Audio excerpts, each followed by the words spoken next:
जो किसानों को भी, वैज्ञानिकों को भी और ये जो पॉलिटिशियंस हैं इनको भी समझने की ज़रूरत होती है। और दरिद्रता का मुख्य कारण जहाँ भी कहीं है केवल अज्ञानता ही है। तो किसान भाई खेती छोड़ देते हैं, खेती नहीं करना चाहते। इनकी सलाह से कि देश का कैसे उत्पादन बढ़ाना है, तो एक बड़ी इम्पोर्टेंट चीज़ सभी किसान साथियों जो कि बड़े ही उत्साही हैं, आप लोग बड़े ही जोशीले हैं और इस समय आपके इसी जोश को बढ़ाने की आवश्यकता है।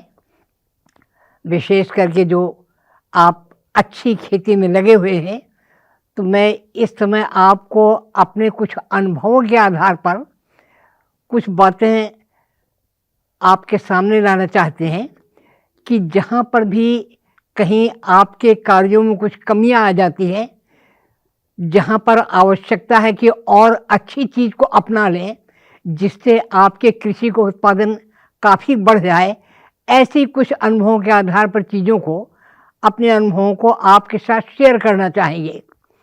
तो देखिए कि किसानों की अपनी गलती, कुछ अज्ञानता, अगर अज्ञानता ही सबसे बड़ा अभिशाप है और दरिद्रता का मुख्य कारण जहाँ भी कहीं है केवल अज्ञानता ही है। अगर ज्ञान हो तो आदमी को कभी तकलीफ नहीं हो सकती, आदमी को ज्ञान हो तो कभी परेशानी में नहीं रहता। तो एक तो सबसे बड़ा अज्ञान हम बताएं आपको कि अपने देश में जो सबसे ज़्यादा कमी है फसल के उत्पादन में, जो बाधा है वो है नाइट्रोजन की। और पूरे देश के करीब करीब 80% क्षेत्र ऐसा है जहाँ पर नाइट्रोजन की बहुत कमी है और जब तक उसमें यूरिया का प्रयोग न करेंगे तब तक उत्पादन अच्छा नहीं हो पाता।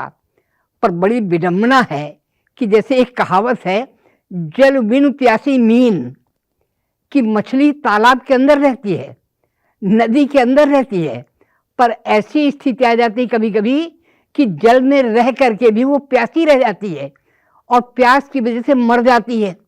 वही स्थिति आजकल के मानव की है। और जो सच्चाई को, जो प्रकृति ने, ईश्वर ने हमें दे रखा है, भरपूर साधन दे रखा है, भरपूर साधन होते हुए भी अज्ञानता की वजह से उसका उपयोग नहीं कर पाते। तो इस समय जो हमारा वातावरण है, इस वातावरण में जरूरत नहीं, इस वातावरण में 78% नाइट्रोजन है, 78% नाइट्रोजन, माने सबसे ज़्यादा जो भगवान ने हमें चीज़ दे रखी है वो है नाइट्रोजन। और बड़ी विडंबना है, बड़ा ताज्जुब है, बड़ी अज्ञानता है कि जो चीज़ भगवान ने सबसे अधिक दे रखी है हम सबसे ज़्यादा परेशान उसी के लिए हैं और भारत में सबसे ज़्यादा कमी नाइट्रोजन की है। तो देखिए यहाँ पर हम किसान भाई को बताना चाहते हैं कि जो ईश्वर ने चीज़ दे रखी है उसका उपयोग करना सीख लें, तब आपको कोई ज़रूरत नहीं पड़ेगी, यूरिया की फैक्ट्री की ज़रूरत नहीं पड़ेगी और आप उसी का ही भरपूर उपयोग करके अपने फसल का उत्पादन कई गुना बढ़ा सकते हैं। तो पहली चीज़ है कि अपने देश में हम इस समय अपने अच्छी टेक्नोलॉजी से, अच्छे परिश्रम से, अच्छे तरीके से करने पर गेहूं और धान के उत्पादन में कई देशों से बहुत आगे बढ़ चुके हैं, कई देशों से आगे बढ़ चुके हैं। और जहां पहले हम गेहूं और धान का, चावल का आयात करते थे, आज हम ऐसी स्थिति में हैं कि कितने ही दूसरे देशों को हम निर्यात करते हैं।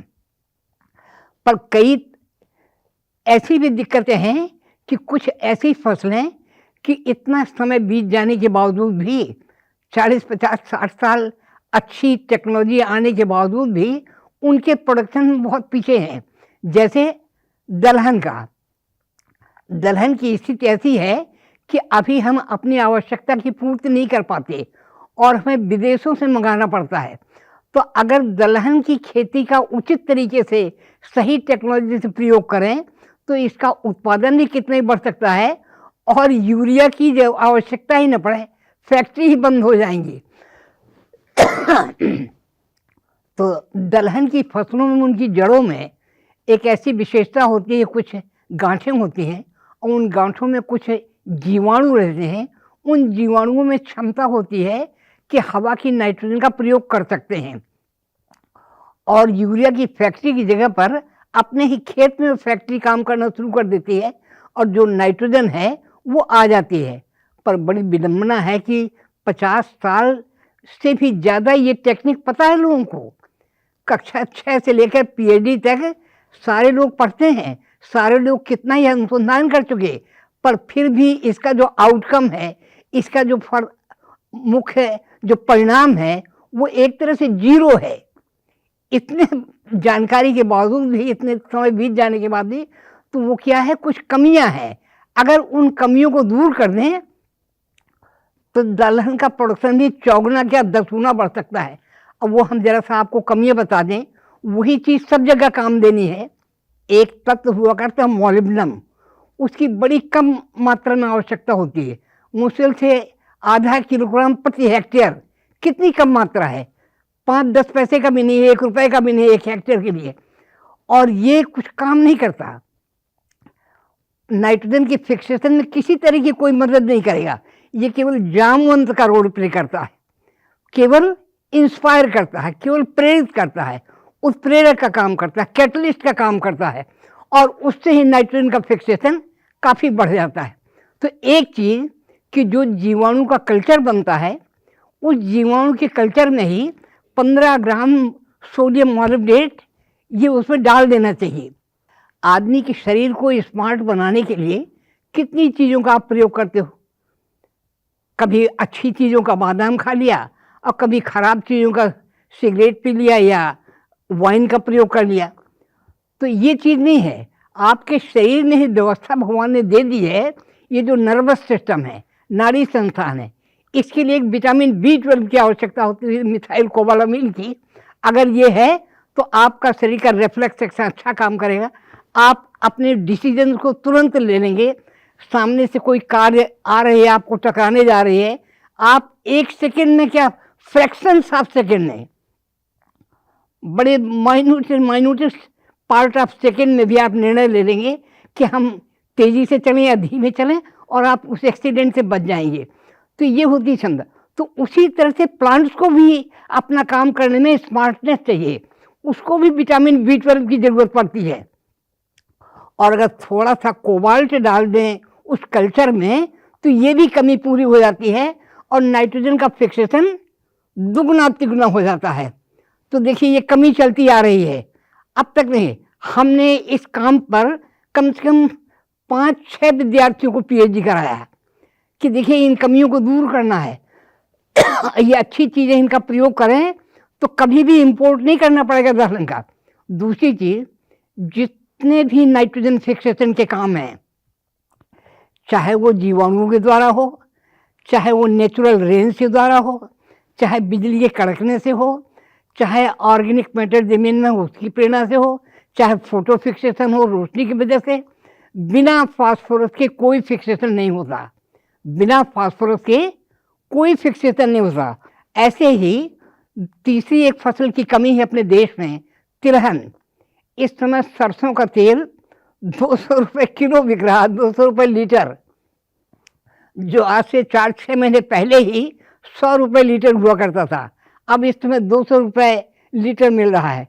तो इसका मतलब कि अपने देश में दलहन के साथ साथ तिलहन की भी बड़ी कमी है।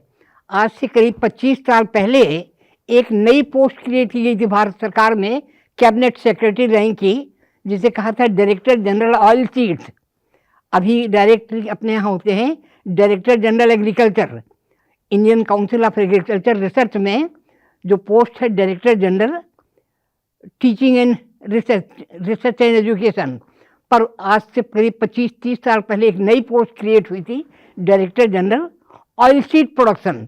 तो उस समय गवर्नमेंट ने इतना महसूस किया था कि तिलहन की फसल को बढ़ावा दिया जाए, उसके अच्छे प्रभाव थे, अच्छे नतीजे थे और तिलहन की फसल का प्रोडक्शन अच्छा बढ़ा था।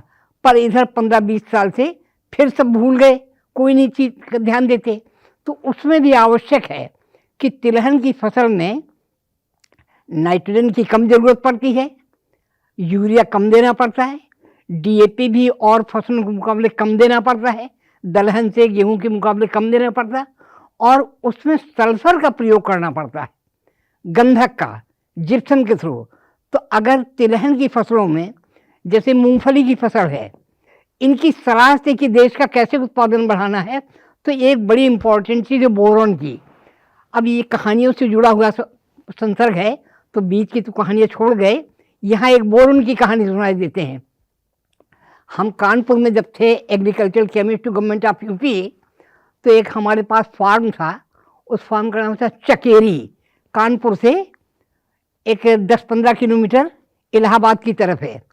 तो उस फार्म के हम इंचार्ज थे, करीब 100 एकड़ का फार्म था, और फार्म में सीवेज की बड़ी सुविधा थी इरीगेट करने की।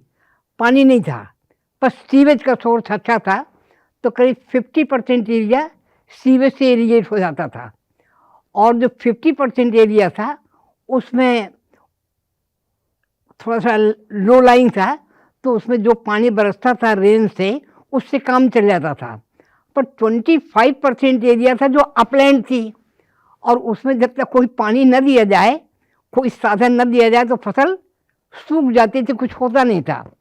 तो एक बार धान की फसल थी और धान सूख रही थी, हमने अपने कुछ स्टाफ मेंबर्स को, रिसर्च वर्कर्स को भेजा कि जाओ भाई धान में 0.25% सुहागा का स्प्रे करा दो।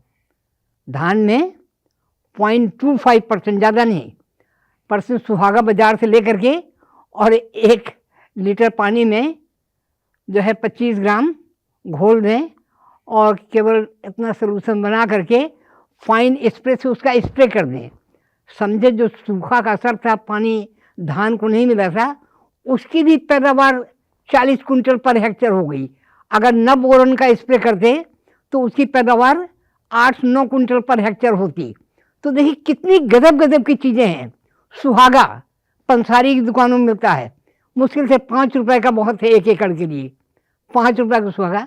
तो ये चीज़ समझने की ज़रूरत है कि खासकर तिलहन की जो फसलें हैं, ये सारी ऐसे एरिया में होती हैं जो अनइरीगेटेड हैं, जहाँ पर सिंचाई का साधन नहीं है। तो जब ऐसी जगहों पर है, पता है कि यहाँ सिंचाई की कमी से सूखा पड़ेगा, फसल नहीं होती, तो चाहे तिलहन की फसल हो, चाहे गेहूं की फसल हो, चाहे धान की फसल हो, कोई भी फसल अगर आपको महसूस हो रहा है कि पानी नहीं मिलने वाला, हम अगली सिंचाई नहीं कर सकेंगे, तो उसमें बोरोन का स्प्रे कर दें।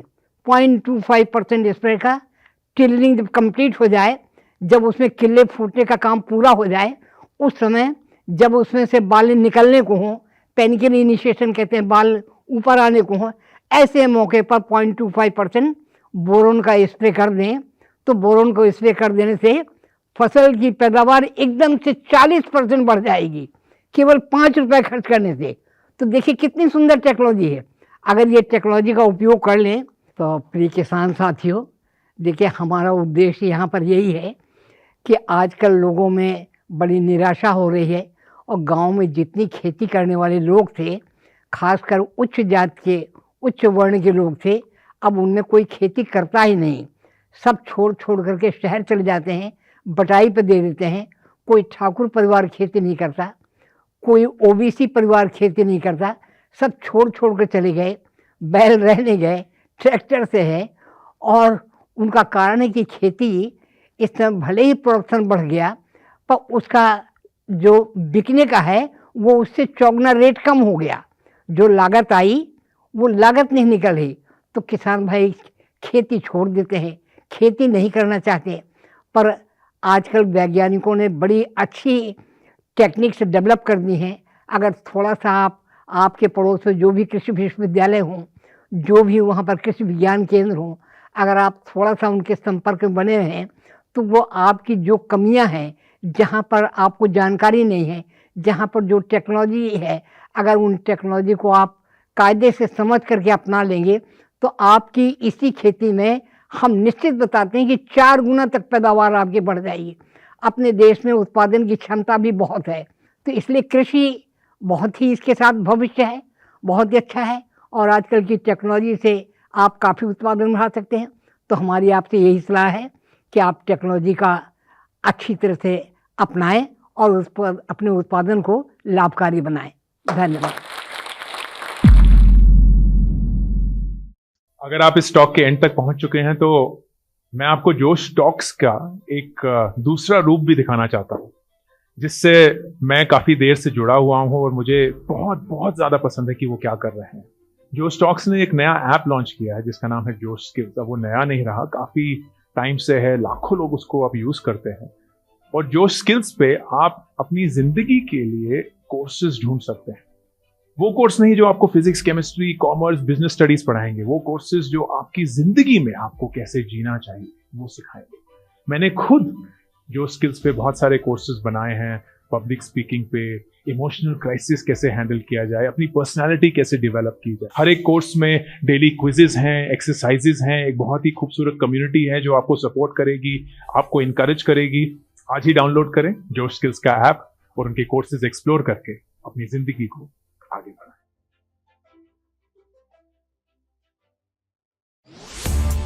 इस वीडियो के बारे में अपनी राय नीचे कमेंट सेक्शन में हमें बताएं और अपने दोस्तों के साथ ये वीडियो शेयर करना ना भूलें।